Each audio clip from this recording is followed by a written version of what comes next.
Magandang tanghali po sa lahat, Luzon, Visayas, Mindanao, kung saan kayong dako ng mundo po tayo nagbabalik dito sa aking munting channel, Samuel Soriano TV 29, para mag-discuss ulit ng another coins. Ayan po, at ito po ay ating hilig, pangungulikta po ng barya, kaya sinisiling natin ang mga koleksyon ko pong barya, kung magkano na talaga ang kanilang mga halaga. Ayan po.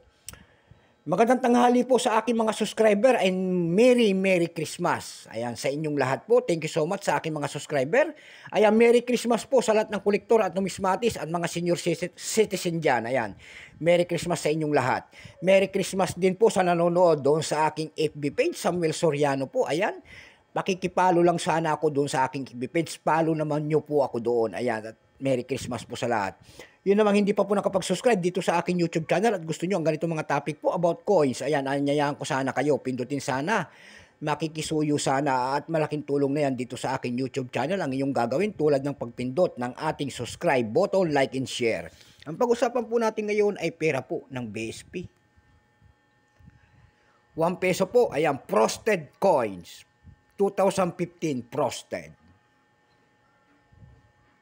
Ayan, frosted po yan. Pero may tama na, may dumi na siya. Pero pros. Ayan, makikita nyo po ang isang imahe ng isang lalaki. Ayan po, nasa kanyang harapan po ay 1 peso. And then, Jose Rizal.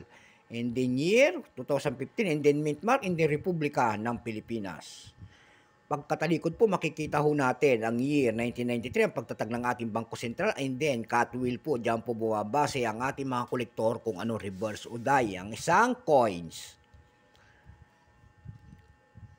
Bago tayo magsimula sa ating talakayin, kilalanin mo muna natin siya. Siyempre po, issue po, Philippines po, period Republic, 1946 up to date po, type standard circulation coins, years 2003 hanggang 2017. Ayan. Magkahiwalay po yung 2003 hanggang 2017 kasi po yun po ay magnetic. Yung 1995 hanggang 2003, yun po ay non-magnetic. Magkaiba po ng materialis ang ginamit, kaya nila ibinukod. Pero ang totally, ang years nito dapat magmula 1995 hanggang 2017. Ayan po. Value nito, piso. Nakapaloob po ito sa BSP series. Currency, piso. 1967 up to date po. Composition po nito ay nickel-plated steel. Namamagnet yan. May bigat po itong 5.35 grams. May haba pong 24 mm. May kapal po naman itong 1.9 mm. Hugis nito, syempre bilog. Orientation yan, middle alignment. Number N-17107. Reference number KM-269-A. Ayan.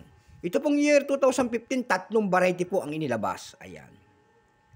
Mayroon tatlong variety po. Pero itong atin, ito po ay nakapaloob sa 2015 bold letter, reverse die 3, frosted. Ito po ay 1.9%. Ayan. Wala pa pong maintains kung ilang piraso ang ginawa ng ating Bangko Sentral sa barya na ito. Ayan. Dako naman tayo sa kanyang price. Mahirap maghanap ng price ng mga frosted coins. Sa Carousel PH po nito nakakita ho tayo ng frosted coins na nagbebenta doon ng 400 pesos. Mayroon din tayo nakita doon na 300 pesos. Ayan, yun lamang po ang aking may babahaging kanyang presyo po. Ayan, so hanggang dito na lamang po, Luzon, Visayas, Mindanao, kung saan kayong dako ng mundo po. Keep safe po sa lahat and God bless.